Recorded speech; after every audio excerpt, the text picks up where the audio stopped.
தமிழ்நாட்டு அரசியல் களம் பல மக்கள் தலைவர்களை உருவாக்கி இருக்கிறது. அவர்களில் வெகு சிலரே மக்கள் மனங்களில் நீடித்து நிலைத்திருக்கிறார்கள். அந்த ஆளுமைகளின் பட்டியலில் ஜெயலலிதாவுக்கு முக்கிய இடம் உண்டு. அப்படிப்பட்ட ஜெயலலிதா என்ற பெயரை கேட்டால் சட்டென்று நினைவுக்கு வரும் 75 அம்சங்களை விவரிக்கிறது இந்த சிறப்பு தொகுப்பு. இந்த தொகுப்பில் அப்போலோவும் வரும், ஆண்டிபட்டியும் வரும், சென்னாரெட்டியும் வருவார், சொத்து குவிப்பும் வரும், டான்சியும் வரும், தொட்டில் குழந்தையும் வரும், வீரப்பனும் வருவார், வளர்ப்பு மகனும் வருவார், சமூக நீதி காத்த வீராங்கனையும் வருவார், சங்கராச்சாரியாரும் வருவார், சசிகலாவும் வருவார், செலக்டிவ் அம்னீஷியாவும் வரும், டீ பார்ட்டியும் வரும், டாஸ்மாக்கும் வரும், அம்மா உணவகமும் வரும், பாத்திமா பீவியும் வருவார்.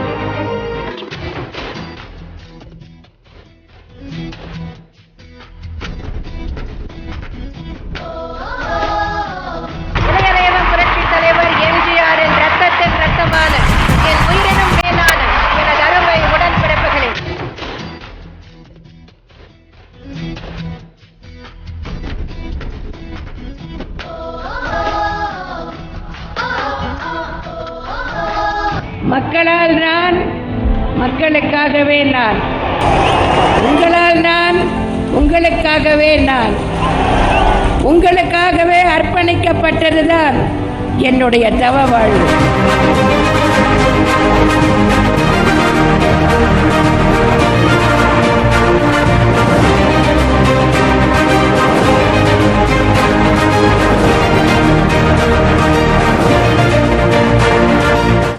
அம்மு. ஜெயலலிதாவின் தாய்வழி தாத்தாவின் வீட்டிற்கு ஜெயவிலாஸ் என்றும், தந்தை வழி தாத்தாவின் வீட்டிற்கு லலிதா விலாஸ் என்றும் பெயர். அவற்றின் நினைவாக வைக்கப்பட்ட பெயர் ஜெயலலிதா. வெற்றியை சொல்லும் பெயர் என்ற போதும் வீட்டில் அம்மு என்றே அவரை செல்லமாக அழைத்தனர். Church Park. பிரபலங்கள் வீட்டு பிள்ளைகள் படிக்கின்ற புகழ்பெற்ற பள்ளியான சென்னை சர்ச் பார்க் கான்வென்ட்டில் தான் மெட்ரிகுலேஷன் படிப்பை முடித்தார் ஜெயலலிதா. ஆங்கிலம் உள்ளிட்ட பன்மொழிகள் ஜெயலலிதாவுக்கு பரிச்சயமானதில் சர்ச் பார்க்கின் பங்கு முக்கியமானது. வெண்ணிற ஆடை. ஜெயலலிதா நாயகியாக நடித்த முதல் தமிழ் திரைப்படம் ஸ்ரீதர் இயக்கத்தில் வெளியான வெண்ணிற ஆடை. அந்த படத்தில் நிர்மலா என்ற நாயகியும் நடித்தார். அவரும் பல படங்களில் நடித்தார். அவரும் அரசியலுக்கு வந்தார். ஆனால் அவரால் ஜெயலலிதா அளவுக்கு சோபிக்க முடியவில்லை. 1000ல் ஒருவன். எம்ஜிஆரின் நாயகியாக ஜெயலலிதா நடித்த முதல் திரைப்படம் 1000ல் ஒருவன். சரோஜா தேவி உள்ளிட்ட பலரும் எம்ஜிஆருக்கு துணையாக நடித்த போதும் எம்ஜிஆர் ஜெயலலிதா அளவுக்கு வேறெந்த ஜோடியும் புகழையும் சர்ச்சையையும் ஒரு சேர சம்பாதிக்கவில்லை. போயஸ் கார்டன். சென்னை போயஸ் கார்டனில் ஜெயலலிதா கட்டிய வீட்டின் பெயர் வேதா நிலையம். தாயார் சந்தியாவின் இயற்பெயர் வேதவல்லி நினைவாகவே அந்த பெயரை வைத்தார் ஜெயலலிதா. எம்ஜிஆரும் ஜெயலலிதாவும் இணைந்து 28 படங்களில் நடித்தனர். தன் சொந்த வாழ்க்கையில் ஆதிக்கம் செலுத்த தான் அனுமதித்த இருவர் என்று தாயார் சந்தியாவையும் எம்ஜிஆரையும் குறிப்பிட்டிருந்தார் ஜெயலலிதா. திருவளர் செல்வியோ நான் தேடிய தலைவியோ, நீ தென்பாங்கு திருமகளோ, பண்பாடும் குலமகளோ, தென்பாங்கு திருமகளோ, பண்பாடும் குலமகளோ, எல்லாம் உன்னோடு தானோ.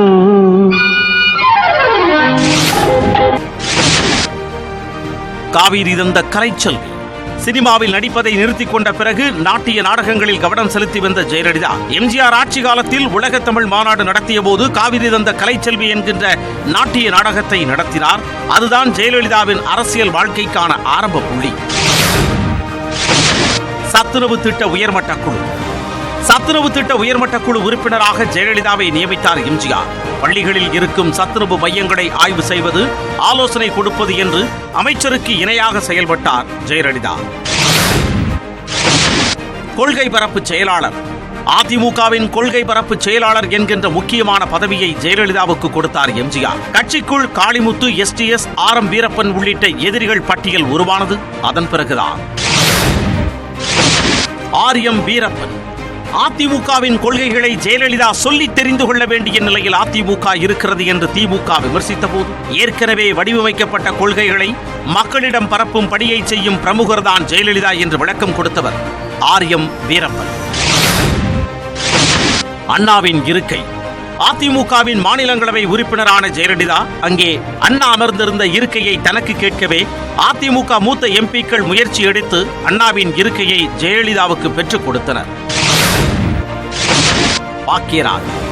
1984ஆம் ஆண்டு பொதுத் தேர்தலில் அதிமுகவின் பிரச்சார பீரங்கியாக ஜெயலலிதாவுக்கு போட்டியாக பாக்கியராஜை களமிறக்கினார் ஆர்எம் வீரப்பன். அப்போது ஜெயலலிதாவுக்கு அழைப்பே கிடையாது. ஆனாலும் ஆண்டிபட்டியிலிருந்து பிரச்சாரத்தை தொடங்கினார் ஜெயலலிதா. பேரவை. அதிமுகவுக்குள் இருந்த ஜெயலலிதா ஆதரவாளர்கள் ஜெயலலிதா பேரவை என்ற அமைப்பை பல இடங்களில் தொடங்கினார்கள். அது எம்ஜிஆருக்கு அதிருப்தியை கொடுத்தது. விளைவு, செய்யாறு, திருநெல்வேலி இடைத்தேர்தல் பிரச்சாரங்களுக்கு செல்ல ஜெயலலிதா அனுமதிக்கப்படவில்லை. செங்கோல். ரசிகர் மன்ற மாநாட்டை கூட்டும் பொறுப்பை ஜெயலலிதாவிடம் ஒப்படைத்தார் எம்ஜிஆர். மதுரையில் நடந்த அந்த மாநாட்டில் 6 அடி உயர செங்கோலை ரசிகர்கள் எம்ஜிஆருக்கு பரிசளித்தனர். அதை வாங்கிய கையோடு ஜெயலலிதாவிடம் கொடுத்தார் எம்ஜிஆர்.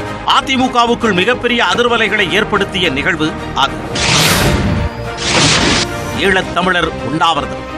ஈழத்தமிழர்களுக்கு ஆதரவாக அதிமுக சார்பில் மாநிலம் தழுவிய உண்ணாவிரத போராட்டத்தை அறிவித்தார் எம்ஜிஆர்.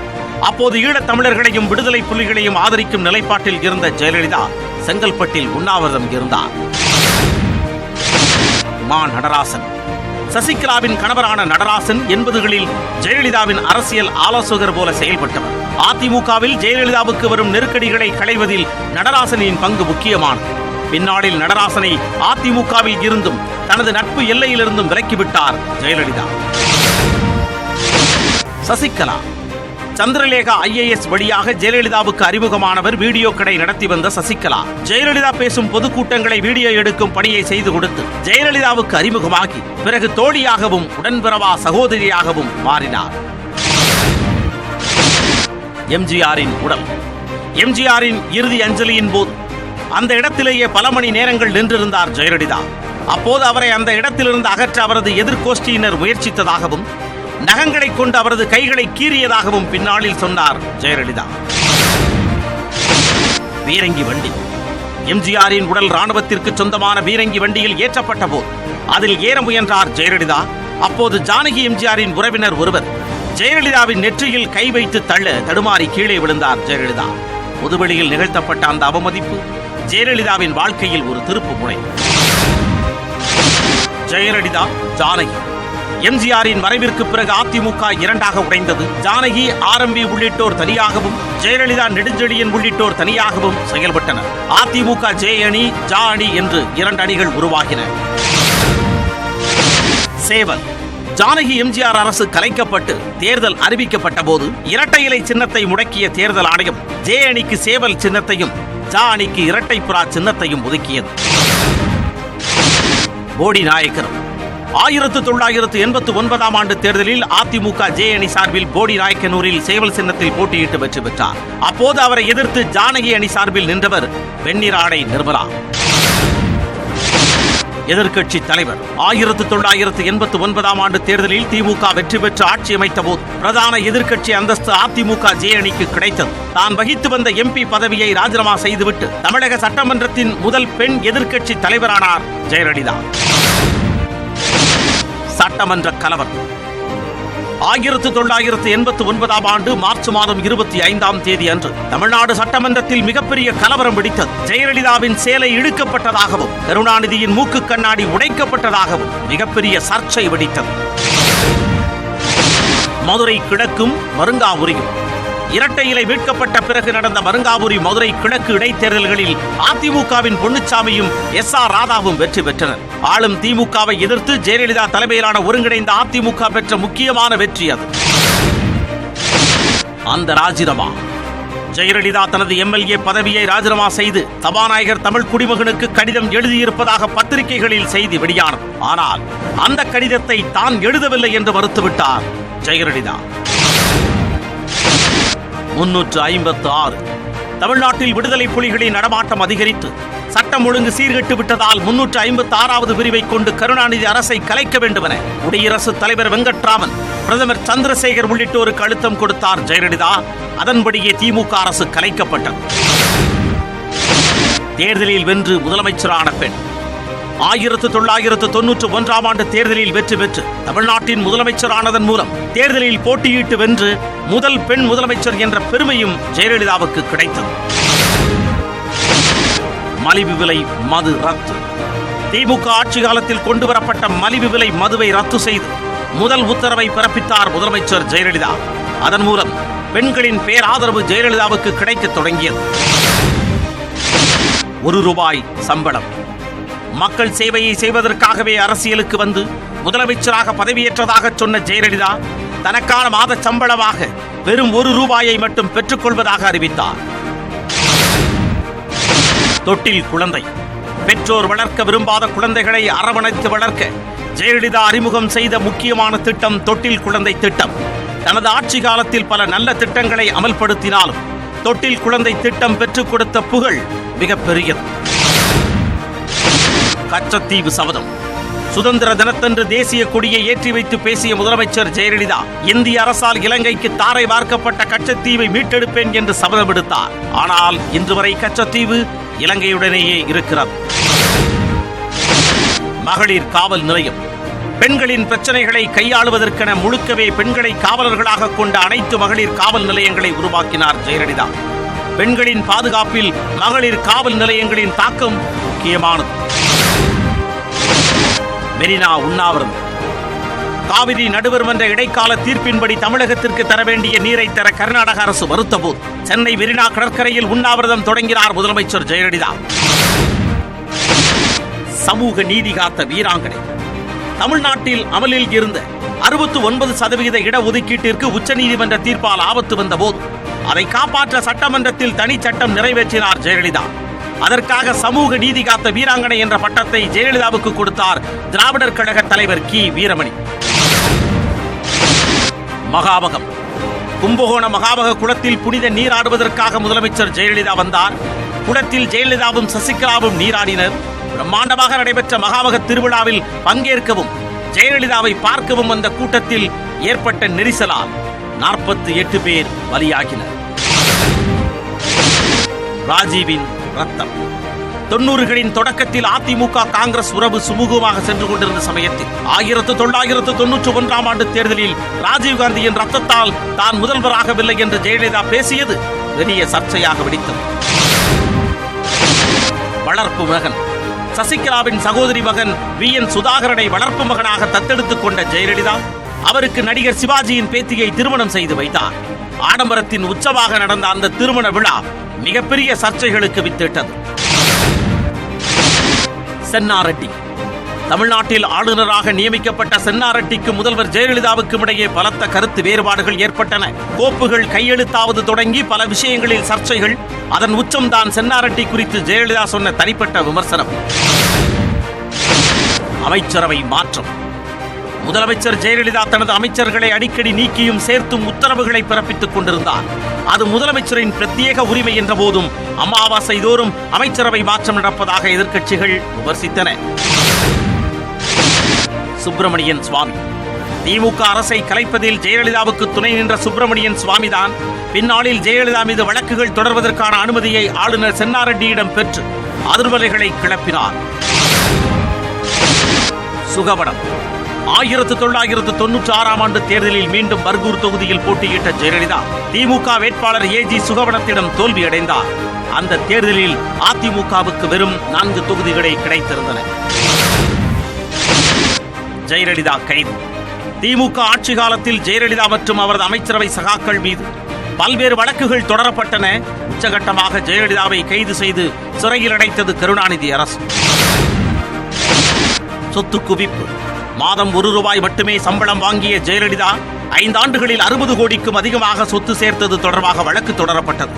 அந்த வழக்கில்தான் விடுதலை, தண்டனை, சிறை, விடுவிப்பு என்று பலவற்றையும் எதிர்கொண்டார் ஜெயலலிதா.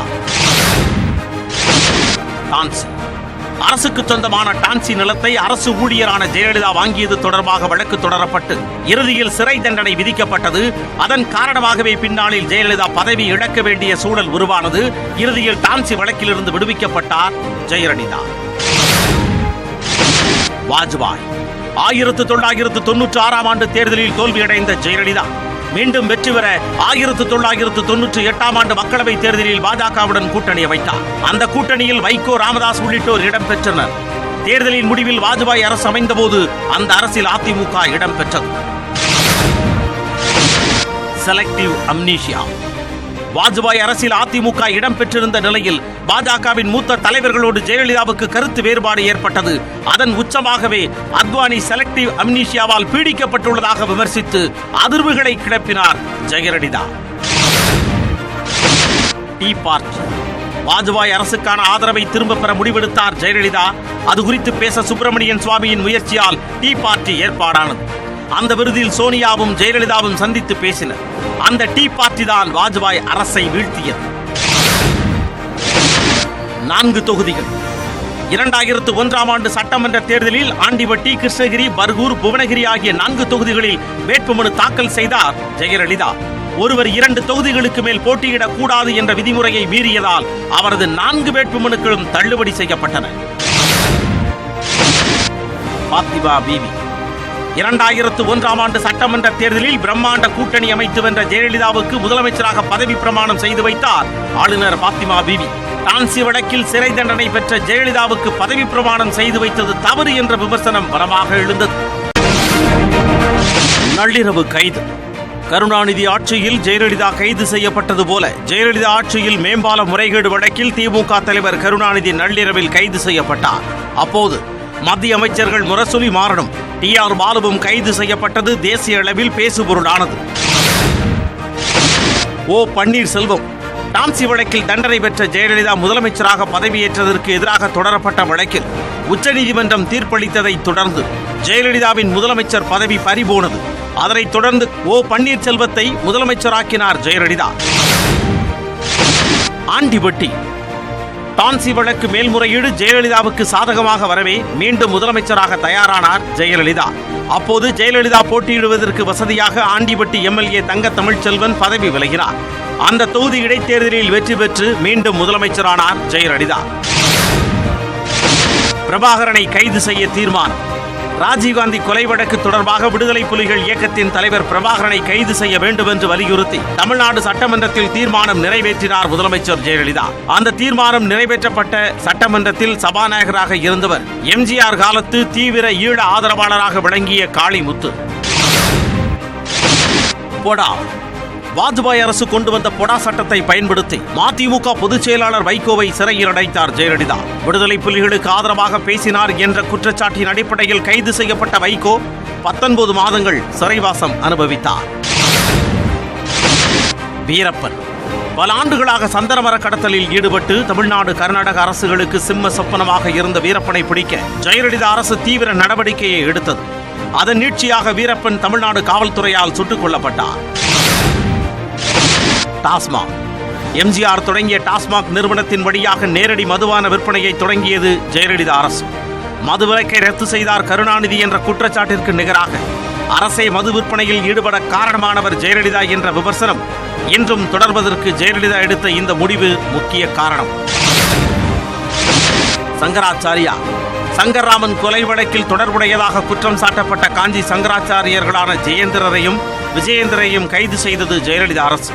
அது ஜெயலலிதா எடுத்த துணிச்சலான நடவடிக்கையாக பார்க்கப்பட்ட அதே வேளையில் இந்து துரோகி என்று இந்து முன்னணி அமைப்பாளர் ராமகோபாலனால் விமர்சனத்திற்கு உள்ளானார். சோனியா மீதான விமர்சனம். சோனியா காந்தியுடன் இணைந்து வாஜ்பாய் அரசை வீழ்த்திய ஜெயலலிதா 2004ஆம் ஆண்டு மக்களவைத் தேர்தலின் போது இத்தாலியில் பிறந்த சோனியா காந்தி இந்தியாவின் பிரதமராக கூடாது என்ற விமர்சனத்தை முன்வைத்து இந்திய அளவில் அதிர்வுகளை கிளப்பினார். மீண்டும் பாஜகவுடன் கூட்டணி.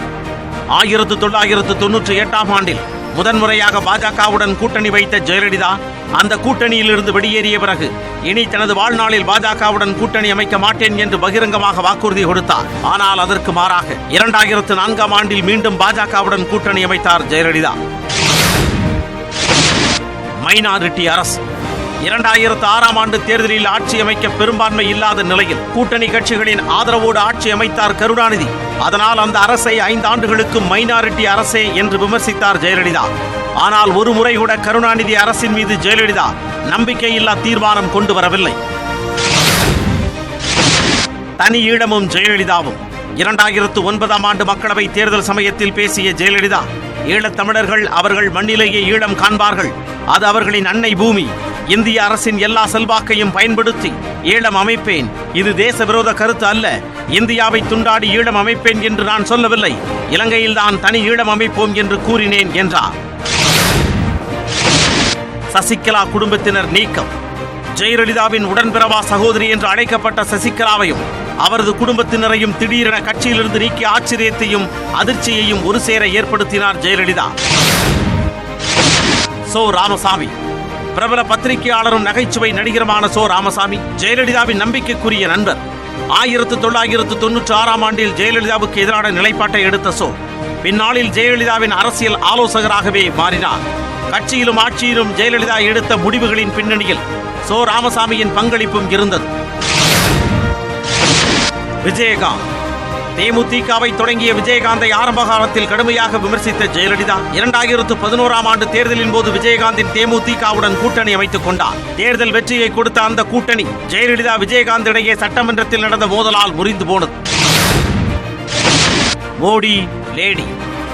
2014ஆம் ஆண்டு மக்களவைத் தேர்தலில் மோடி அலை தீவிரமாக வீசுவதாக ஊடகங்கள் சொல்லிக் கொண்டிருந்த நிலையில் தேர்தல் பிரச்சார கூட்டத்தில் பேசிய ஜெயலலிதா குஜராத் மாநிலத்தையும் தமிழ்நாட்டையும் ஒப்பிட்டு பேசியதோடு இந்த தேர்தலின் முடிவில் மோடியா லேடியா என்பதை பார்த்து விடலாம் என்று சவால் விட்டார். அந்த சவாலில் வெற்றியும் பெற்றார் ஜெயலலிதா. மோடி சந்திப்பு.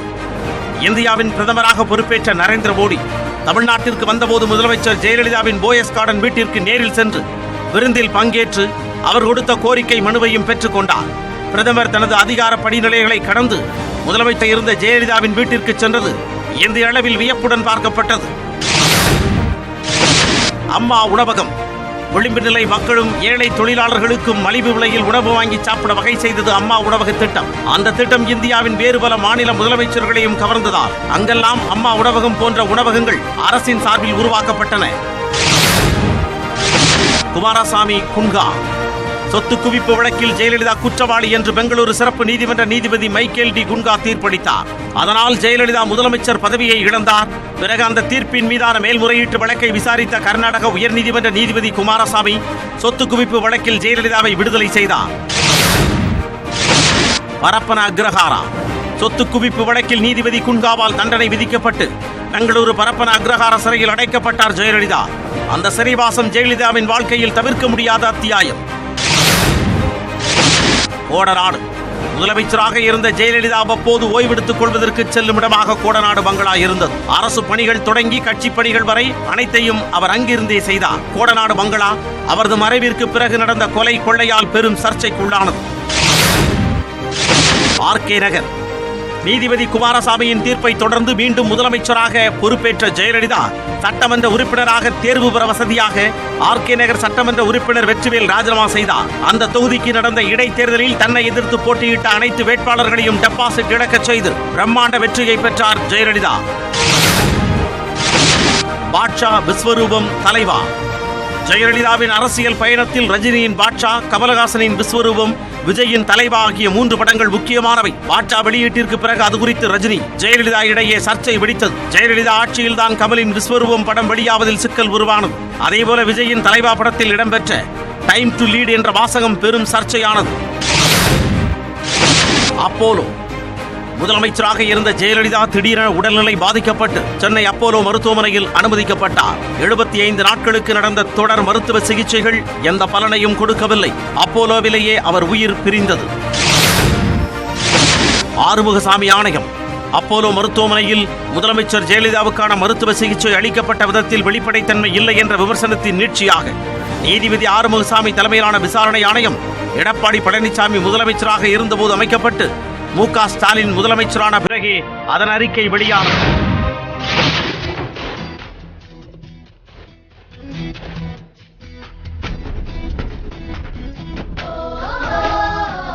உலகரேவம் புரட்சி தலைவர் எம்ஜிஆரின் ரத்தத்தின் ரத்தமான என் உயிரை